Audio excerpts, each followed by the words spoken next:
ನಮಸ್ತೆ ವೀಕ್ಷಕರೇ, ಮೆಂಡೋ ನ್ಯೂಸ್ ನೆಟ್ವರ್ಕ್ಗೆ ಸ್ವಾಗತ. ನಾನು ನಿಮ್ಮ ದಿವ್ಯಾ. ಇವತ್ತಿನ ಪ್ರಮುಖ ಸುದ್ದಿಯನ್ನು ನೋಡೋಣ.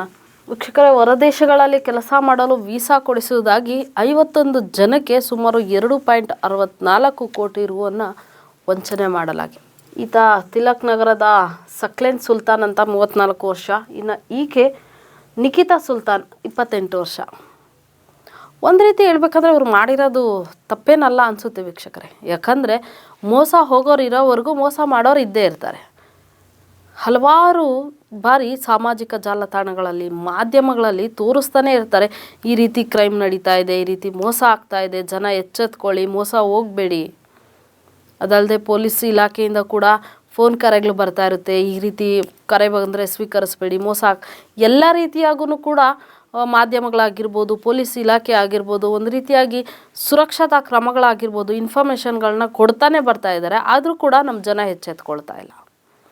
ಇಲ್ಲೂ ಕೂಡ ಹಾಗೆ ಆಗಿರೋದು. ಹೊರದೇಶಗಳಲ್ಲಿ ಕೆಲಸ ಮಾಡೋ ಒಂದು ಆಸೆಗೋಸ್ಕರ 51 ಜನ ಸುಮಾರು 2.64 ಕೋಟಿ ರುಗಳನ್ನ ಕಳ್ಕೊಂಡಿದ್ದಾರೆ. ಅಂದರೆ ಅದೆಲ್ಲವನ್ನು ಸದುಪಯೋಗ ಪಡಿಸ್ಕೊಂಡು ಇವರು ಎಲ್ಲಿ ಬೇಕಾದರೂ ಅಲ್ಲಿ ಹೋಗೋದು, ತಿರುಗಾಡೋದು, ಮಜಾ ಮಾಡೋದು, ಮೋಜು ಮಸ್ತಿ ಮಾಡೋವಂಥದ್ದೇ ಇವರಿಬ್ಬರ ಕೆಲಸ ಆಗಿತ್ತು.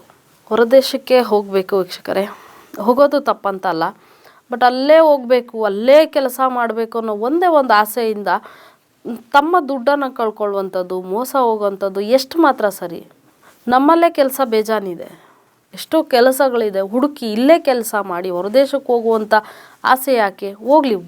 ಹೋಗೋದು ತಪ್ಪಂತ ಅಲ್ಲ, ಬಟ್ ಈ ಥರ ವಂಚನೆಗೊಳಗಾಗುವಂಥದ್ದು, ಮೋಸ ಹೋಗುವಂಥದ್ದು, ಬೇರೆಯವ್ರನ್ನ ನಂಬೋವಂಥದ್ದು ಯಾಕೆ? ವೀಸಾ ಮಾಡಿಸ್ಕೊಬೇಕಂದ್ರೆ ನಮ್ಮಲ್ಲೇ ಮಾಡಿಕೊಡ್ತಾರಲ್ವ, ನಮ್ಮ ಬೆಂಗಳೂರಲ್ಲೇ ಇದೆ, ಅಲ್ಲೇ ಮಾಡಿಸ್ಕೊಳ್ಬಹುದು. ಇದೆಲ್ಲದನ್ನು ಬಿಟ್ಟು ಎಜುಕೇಟೆಡ್ಗಳಾಗಿ ದುಡ್ಡನ್ನು ಕಳ್ಕೊಂಡು ಮೋಸ ಆಗುವಂಥದ್ದು ಎಷ್ಟು ಮಾತ್ರ ಸರಿ ಅಂತ ಹೇಳ್ಬೋದು. ಸದ್ಯಕ್ಕೆ ಈ ಥರನ ಬಂಧಿಸಿದ್ದಾರೆ. ಮೊದಲಿಗೇನೋ ಇಬ್ಬರಿಗೆ ವೀಸಾ ಮಾಡಿಸ್ಕೊಟ್ಟಿದ್ರಂತೆ, ಅದನ್ನೇ ನಂಬ್ಕೊಂಡು ಇನ್ನಷ್ಟು ಜನ 51 ಜನ ಬಕ್ರಾ ಆಗಿ ಮೋಸ ಹೋಗಿ ದುಡ್ಡನ್ನು ಕಳ್ಕೊಂಡಿದ್ದಾರೆ. ಸದ್ಯಕ್ಕೆ ಇವರಿಬ್ಬರನ್ನು ಬಂಧಿಸಿದ್ದಾರೆ ಪೊಲೀಸವರು. ನೋಡೋಣ, ಹುಷಾರಾಗಿರಿ. ಆಗಾಗ ಸಾಮಾಜಿಕ ಜಾಲತಾಣಗಳಲ್ಲಿ ಹೇಳ್ತಾನೆ ಇರ್ತಾರೆ. ಇನ್ನು ನೆಕ್ಸ್ಟ್ ನಾವು ನೋಡೋದಾದರೆ ವೀಕ್ಷಕರೇ, ಸ್ನೇಹಿತರ ಭೇಟಿಗೆ ಬಂದಿದ್ದಂತಹ ಮಹಿಳೆಯನ್ನು ಹೋಟೆಲ್ನ ಟೆರೆಸ್ ಮೇಲೆ ಕರೆದುಕೊಂಡೋಗಿ 4 ಜನ ಸಾಮೂಹಿಕ ಅತ್ಯಾಚಾರವನ್ನು ಎಸಗಿದ್ದಾರೆ. ಇದು ಒಂದು ರೀತಿಯೂ ಜನ ಇನ್ನೂ ಎಚ್ಚೆತ್ಕೊಳ್ತಾ ಇಲ್ಲ ಅಂತಲೇ ಹೇಳ್ಬೋದು. ಪ್ರತಿದಿನವೂ ಕೂಡ ಮಾಧ್ಯಮಗಳಲ್ಲಿ ತೋರಿಸ್ತಾನೇ ಇರ್ತೀವಿ, ಇಲ್ಲಿ ಇದಾಗಿದೆ, ಇಲ್ಲಿ ಅತ್ಯಾಚಾರ ಆಗಿದೆ, ಇಲ್ಲಿ ಹತ್ಯೆ ಆಗಿದೆ, ಇಲ್ಲಿ ಕೊಲೆ ಆಗ್ತಾ ಇದೆ. ಇದೆಲ್ಲವನ್ನು ತೋರಿಸ್ತಾ ಇದ್ರು ಕೂಡ ಮಹಿಳೆಯರಾಗಿ ಯಾಕೆ ಎಚ್ಚೆತ್ಕೊಳ್ತಾ ಇಲ್ಲ ಅಂತ.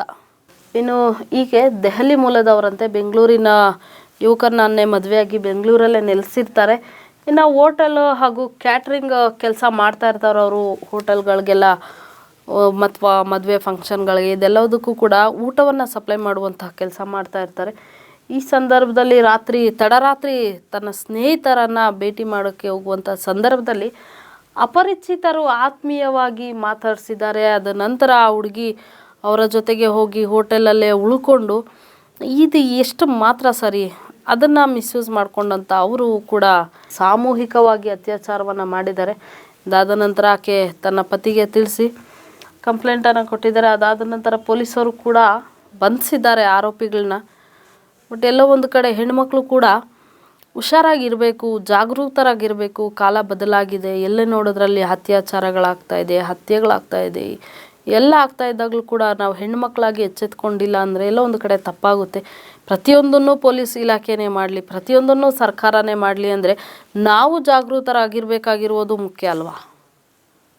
ಇನ್ನೆಷ್ಟು ರೀತಿಯಾಗಿ ಪೊಲೀಸವರಾಗಿರಬಹುದು, ಸಾಮಾಜಿಕ ಜಾಲತಾಣಗಳು, ಮಾಧ್ಯಮಗಳೆಲ್ಲ ತೋರಿಸ್ತಾ ಇದ್ರೂ ನಾವು ಹುಷಾರಾಗಿಲ್ಲ ಅಂದರೆ ಎಲ್ಲೊಂದು ಕಡೆ ಅದು ನಮ್ಮದೇ ತಪ್ಪಾಗುತ್ತೆ ಅಂತಲೇ ಹೇಳ್ಬೋದು. ಹಾಗಾಗಿ ದಯವಿಟ್ಟು ಹೆಣ್ಮಕ್ಳು ಕೂಡ ತಡರಾತ್ರಿ ಹೊರಗಡೆ ಹೋಗುವಂಥದ್ದು ಅದೆಲ್ಲವನ್ನು ಬಿಟ್ಟು ಏನಿದೆ ಬೆಳಗ್ಗೆಯಿಂದ ಸಂಜೆ 4-5 ಗಂಟೆ ಅಥವಾ 6 ಗಂಟೆ ಒಳಗಡೆ ತಮ್ಮ ಸ್ನೇಹಿತರನ್ನು ಭೇಟಿ ಮಾಡೋದು ಅಥವಾ ತಮ್ಮ ಕೆಲಸಗಳನ್ನು ಮುಗಿಸುವಂಥದ್ದು, ಇದನ್ನು ಮಾಡಿಕೊಂಡು ಹುಷಾರಾಗಿರಿ ಅಂತ ಹೇಳ್ತಾ ಇದಾಗಿತ್ತು ಈ ಕ್ಷಣದ ಸುದ್ದಿ. ನಿರಂತರ ಸುದ್ದಿಗಾಗಿ ನೋಡ್ತಾ ಇರಿ ಮೆಂಡೋ ನ್ಯೂಸ್ ನೆಟ್ವರ್ಕ್. ಮೆಂಡು ನ್ಯೂಸ್ ನೆಟ್ವರ್ಕ್, ಸತ್ಯದ ಕನ್ನಡಿ.